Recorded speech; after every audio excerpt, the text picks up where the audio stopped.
So I feel like the mind blown emoji. I just want to begin by acknowledging three things that one should never do is never use an emoji in your presentation title, never use Comic Sans, and never open your presentation for an academic audience with the Zig Ziglar quote. And so since I did the first two things, I'll do the third thing too. The third thing being a Zig Ziglar quote.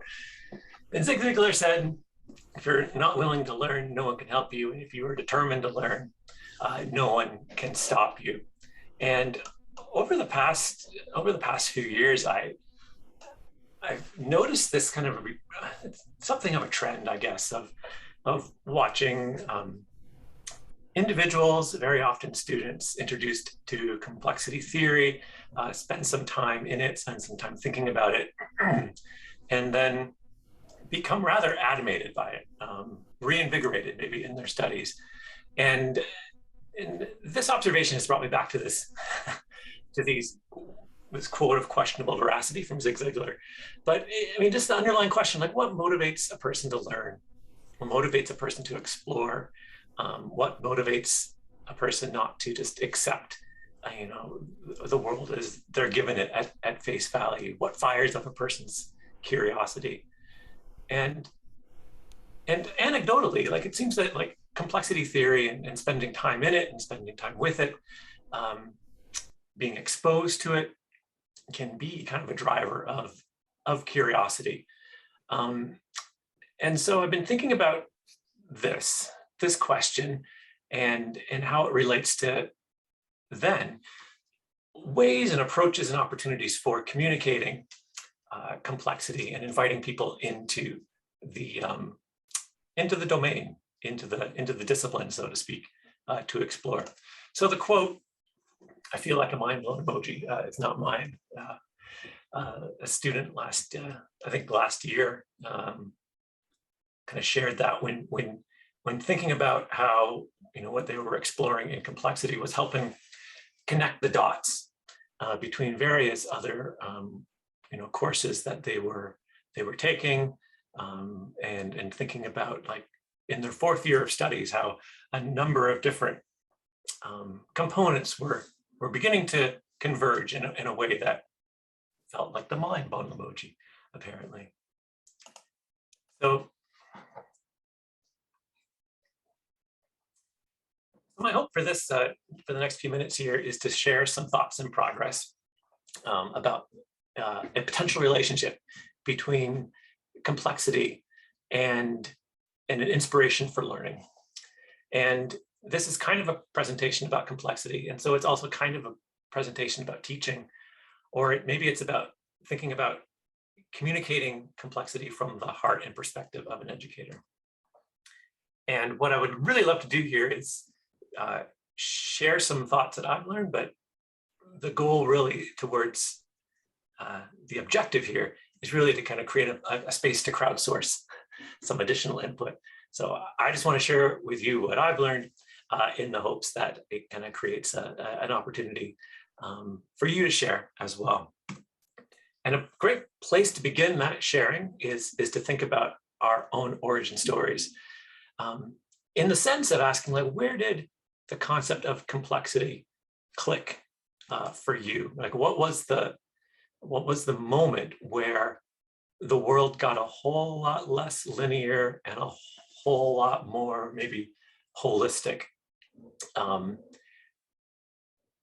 as part of your journey in moving your perspective to one that maybe is more informed by a complexity or a systems thinking approach. So a couple of caveats that I think I should make, and that is, this presentation is very qualitative. It's very anecdotal, and I don't say that to undermine what I want to share here, but I just want to make sure everyone's clear that there's like no randomized control trial lurking behind this presentation anywhere, and that there are really an infinite number of ways that individuals are ignited, I suppose, in their curiosity. And so I'm not trying to say that complex system theory is this panacea for education, but it's a way, in a way that I think is maybe worth exploring and thinking about. So there's the big question to frame other considerations is, why might complexity ignite curiosity? Why might some people, when engaged with complexity, just become that much more curious and that much more animated to learn? And so a couple ideas that I think might be worth thinking about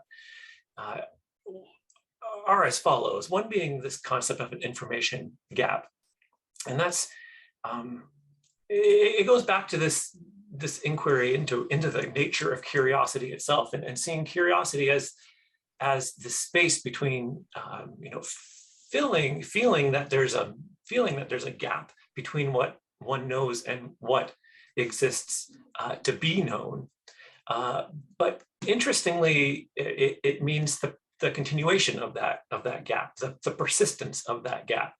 And all the way back to Rousseau, there've been this observation that, if our understanding of learning is, don't know something and now I know it, we're really not doing justice to the profundity of the human mind, in that we learn in order to keep learning, and we don't necessarily learn in order to satisfy our curiosity necessarily, but that curiosity drives further curiosity. And opening the world up as a non-linear, dynamic arrangement of interacting pieces produces a perpetual gap, a perpetual gap in our way and our ability to understand it. And I think that might be part of the hook for some people. For other people, I think maybe part of the draw is, I'll borrow Wilson's idea of consilience here, and the idea being that we instinctively want our knowledge to somehow kind of unify itself across the domains that we use it in. So if I'm a student, like, I wonder, so is there something about what I learn in my civics course that relates to what I learn in my biology course? And why do necessarily the domains of knowledge that exist as I learn it, why are they divided that way? And what are the reasons they're divided? And in the academic world, I think this is a reality that we live in, a reality that we work in. We've had to organize things somehow, and there are numerous historical reasons why things are organized the way they are. But going all the way back to some of the remarks that Kevin Shoemaker made at the beginning of today, we are increasingly recognizing that we live in a world that is dominated by challenges. And these challenges are maybe not designed such that they are best responded to by faculties and departments as discrete structures. So maybe we need to think about, the transfer and the interoperability of our knowledge across the structures that we've put it in. I think another thing that can ignite people's imagination around complexity is this idea of narrative. Very hard to really delve into explaining something in a complex adaptive system without at some point it becoming a story, because things are kind of infinitely recursive in a sense, right? We're hardwired to communicate as humans, as storytellers, quite arguably. And thinking about complexity really can turn things into a story.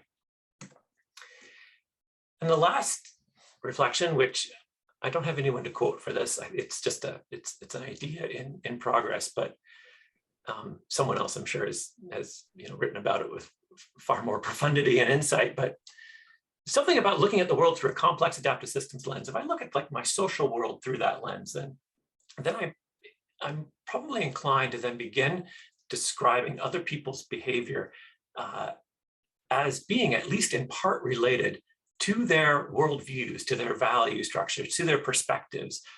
So I begin to see other people say, or societies say, or institutions, et cetera, behaving around a certain set of values. And And if I open the door to that, then all of a sudden I have opened the door to the possibility that my perspective, my worldview, maybe isn't this neutral, objective, detached third-party thing, just observing the world.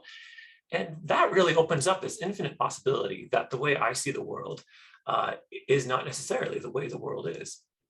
And that can become a little bit addictive if you get over the initial supposed angst of that. There is always another way to be thinking about and looking at the world. And I think one of the values of complexity is that it opens a portal. It opens a portal to that. So this is my whole presentation right here on one slide. I'll break it down a little bit, but I wanted to just share everything in one go at the beginning. So basically, this is about, I think, 18 approaches, I guess, to describing complexity to someone who's new to the concept. And so, I mean, if you ask me today to, could you come speak to our group and introduce complexity theory, I think I would probably start or utilize a few or some of these conceptual approaches. This list, again, is not meant to be exhaustive. It's meant to reflect the very limited scope of what I have learned so far in the challenge of introducing and trying to explain complexity theory from ground zero, so to speak. So there's a real limitation with the rest of this presentation, in that if we were really in a context to really use these illustrations to communicate complexity, I would want to do them with much more media-rich visual aids and time. So there's kind of 18 concepts here and 15 minutes. So yeah, so I don't have, so I'm just trying to help set the limitations here, that what I want to do with my remaining time is just kind of high level review of what kind of some of these approaches are, and happy to share the bibliography of all this and other resources if there's anything that you feel would be helpful or valuable to you and to the education work you do in this space. So that first block is thinking about complexity using objects and perspectives. And actually the concept of objects is itself, I think, really valuable. And I go back to the first part, the 101 of media training, when you sit down with the people who do the prep for you if you have to talk to a reporter or a journalist, is they say, talk about concrete objects, not abstract concepts.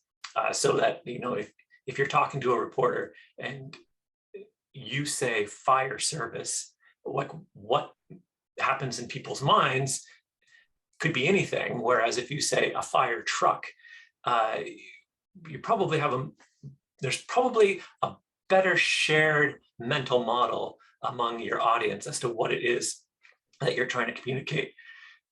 Complexity theory is the epitome of an abstract concept. I mean, we're looking at phenomena and characteristics. We're looking at behaviors that follow patterns. But the way we talk about complexity obviously is an abstraction. So what I like about some of these approaches is that they pull it back to objects and they pull it back to things. And I think that can be a really helpful place for people to start. So a couple ideas. There was a paper written back in the late 50s about the premise that nobody in the world knows how to make a pencil. Somebody knows how to chop down the tree. Somebody knows where you mine for the lead. Somebody knows about how that lead is refined into the stuff that goes in a pencil. I have no idea who knows how to get the lead inside. an eraser, like no clue. Like, so the point being that the knowledge, the human knowledge for the creation of a pencil is actually distributed, and it's not held by any one person. And so it's the result of the article itself does not use complex system theory. In fact, the point of the article is actually more of an argument for free market economies, which is a whole nother discussion. But tracking all the way back to some object and asking who knows how to make this thing, even something as simple as a pencil, really highlights just the plurality of knowledge that is required for things that we just kind of take for granted as simply existing in the world. So a really unique invitation to considering these manifestations of the human system that we're a part of. From a more transcendental perspective, Thich Nhat Hanh describes the idea that the whole universe is encapsulated in a sheet of paper. And so by that, he means like when you hold a sheet of paper, you're holding, sure, the material composition of the tree that was, turned into the paper, but also the cloud that was the rain that watered the tree, that brought nutrients to the soil. The idea here, obviously, being that discrete objects as we interact with them in the world might predispose us to thinking that objects are these independent things, but the formation of them as independent things is really a part of the system of the whole. The idea, there's this model which is basically saying you can introduce the whole world with any object. So if you take any object and you ask how it's made, what are its physical properties, what is the human or cultural valuation, you open up the can of everything that is the system of everything by asking those simple questions of a given object, especially an object that's been created in the human space. If I had more time, I'd kind of love to share this sequence, but there's a really fascinating tradition in literature, and I often find this approach is somewhere that I love to start when talking to groups that are kind of more especially oriented around the humanities. But I don't know, an introductory example would be, in the Herodotus, the historian, talking about Xerxes about to march across the Hellespont to attack the Greeks, and he's standing on top of this huge hill and he sees this entire army that he's amassed, and Herodotus says that first Xerxes laughs in just power maniacal rage. I guess he's just in awe of his own power, and then the next minute he bursts into tears, and one of his aides say, why are you crying all of a sudden? And Xerxes says, I just realized, I see this swath of humanity, all of my ships and all of my armies, and in 100 years, not one of these people are going to exist anymore. And I just suddenly realized just how futile this whole human enterprise is. Then he goes on and invades Greece, and that's not part of the story. But the point being that there's something about an elevated perspective that allows one to see the whole in a unique and a different way. So there's, everywhere from like ancient Mesopotamian literature, there's examples of this. And you can sequence a zooming out of humanity all the way to the picture of the pale blue dot, the picture of our planet.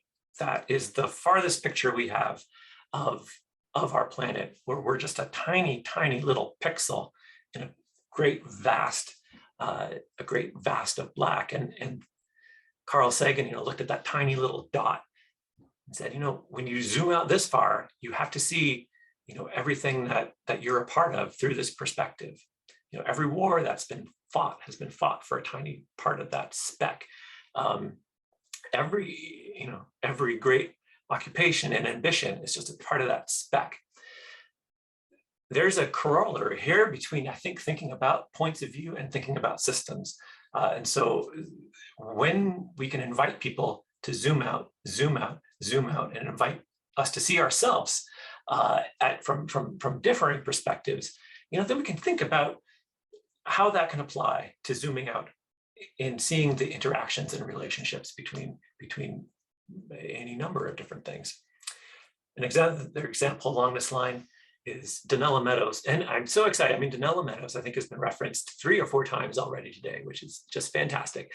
But Donella Meadows at one point uses this analogy of a bathtub and says, you can sit in your bathtub and it's just a bathtub, or you can think about how that water got to coming into that faucet and what happens when it goes out, how that water relates to the hydrological cycle of the planet, how the pipe that's carrying that water out of your bathtub is connected to the natural resource extraction industry, how it's mined, where it comes from, who did the work to get those materials out of the ground. In a very real sense, it's such a great thought experiment because you can sit in your own bathtub and literally everything in the world is kind of connected to your bathtub when you think about it. Like somebody, harvested the coffee beans to give the coffee to the person who works at the insurance agency, who was, on contract to the mining agency, like everything, the whole world's kind of connected in that sense. And so a great introduction, I think, to complexity is introducing the system of the systems, the system of the whole, because it can be a great first step in that act of zooming out and seeing that at any given point, we can hypothesize how these things are connected to one another. So in 5 minutes, I'm not going to get through the rest of these, but I'm going to do my best, and then we've got presentation content for another day if we ever need it. Thinking about characteristics is when I think we can build on some of those concrete examples to then describe some of the more abstract concepts, and where we can keep our description of the abstract concepts related on concrete objects. I think that's really helpful for people. So we're talking about feedback loops. Talking about those within the context of, say, an ecosystem can be really helpful. So I love the simple analogy of it's not an analogy. I love describing the relationship between foxes and rabbits because it helps people get it, that we know foxes eat rabbits, and the more rabbits the foxes eat, the less food there is for the foxes, right? And around this goes. And so the less foxes there are, the more the rabbits can have at it. And then the more rabbits that there are, the more the fox population grow. That is a negative feedback loop in the sense that it's self-correcting. So the relationship between foxes and rabbits are in this dynamic disequilibrium that allows that is how the system adapts. That's great. So if we can think about that circular relationship between foxes and rabbits, we can tie other things into it. Okay, so the rabbits have a relationship with the vegetation. So the relationship between foxes and rabbits is over here, but that relationship is also in turn having this relationship with the vegetation. And so the relationship between vegetation and rabbits follows a certain sort of another kind of feedback. And that can go out now. And there's some really great tools for communicating and teaching about feedback loops. One of them is called Loopy, and it's an online interface where you can actually create feedback circles such as that. So you can make foxes and rabbits, then you can add your own and just watch for illustrative purposes how the sequences would impact each other, fanning out. A great exercise. Information flows, again, so the way information moves in the system, so indicative of how the system can adapt, or reflective, I guess, of how the system can adapt. So how can we talk about those in concrete terms? When you're driving on the highway, right, you see those signs that say, like, there's a traffic accident over the next intersection. Didn't add any roads, didn't change anything about the way the infrastructure of the highway operates, but it changed the way, it changed who had access to what information at what time.